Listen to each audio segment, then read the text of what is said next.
রাধে রাধে। একাদশী পালনের দরকার কি? সে নিশ্চয় কম্পিপাক নরকে যাত্রী। যারা একাদশী পালনে নিষেধাজ্ঞা জারি করে শনির কোপে তারা বিনষ্ট হয়। একাদশীকে অপেক্ষা করে তীর্থ স্নান আদি অন্য ব্রত পালনকারীর অবস্থা গাছের গোড়ায় কেটে পাতায় জল দেওয়ার মতোই। একাদশী বাদ দিয়ে যারা দেহ ধর্মকে অধিক আগ্রহ দেখায় ধর্মের নামে পাপরাশিতে তাদের উদর পূর্ণ হয়। কলহ বিবাদের কারণে একাদশীর দিনে উপবাস করলে অজ্ঞাত স্বীকৃতি সঞ্চিত হয়। পূর্ণ প্রদায়নী সর্বশ্রেষ্ঠ এই ব্রত শ্রীহরির অতি প্রিয়। একাদশী ব্রত পালনে যে ফল লাভ হয় অশ্বমেধ যজ্ঞ রাজসীয় ও বাষ্পীয় যজ্ঞ দ্বারাও তা হয় না। দেবরাজ ইন্দ্রিয় যথাবিধি একাদশী পালনকারীকে সম্মান করেন। একাদশী ব্রতে ভাগবত শ্রবণে পৃথিবী দানের ফল লাভ হয়। অনাহারে থেকে হরিনাম হরিকথা রাত্রি জাগরণ একাদশী পালন করা কর্তব্য। কেউ যদি একাদশী ব্রতে শুধু উপবাস করে তাতে বহু ফল পাওয়া যায়। শুদ্ধ ভক্তরা এই দিনে একাদশী ইন্দ্রিয়কে শ্রীকৃষ্ণ সমর্পণ করেন।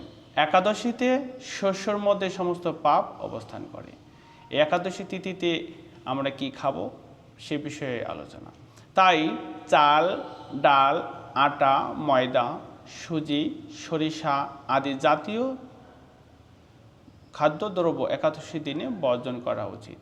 নির্জলা উপবাস অসমর্থ ব্যক্তি জল দুধ ফলমূল এমনকি আলু পেঁপে কলা ঘি বা বাদামি তেল অথবা শস্যমুখী তেলে রান্না অনুকূল প্রসাদ রূপে শ্রীহরিকে অর্পণ করে গ্রহণ করতে পারেন। রবিশস্য ধান গম ভুট্টা ডাল ও সরিষা সয়াবিন তেল অবশ্যই বর্জনীয়।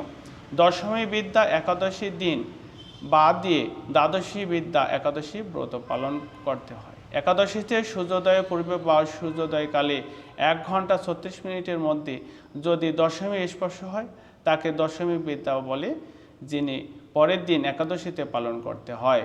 মহাদ্বাদশী আগম হলে একাদশীর উপবাস ব্রতটিতে মহাদ্বাদশীতে পরিণত হয়। একাদশী ব্রত পালন করে পরের দিন উপযুক্ত সময়ে শস্য জাতীয় প্রসাদ গ্রহণ করে পালন করতে হবে। শাস্ত্রবিধি না মেনে নিজের মন গড়া একাদশী ব্রত পালন করলে কোনো ফল লাভ হয় না। দৈববশত যদি কখনো একাদশী ভঙ্গ হয়ে যায় তবে ক্ষমা ভিক্ষা করে পুনরায় ব্রত পালন করতে হয়।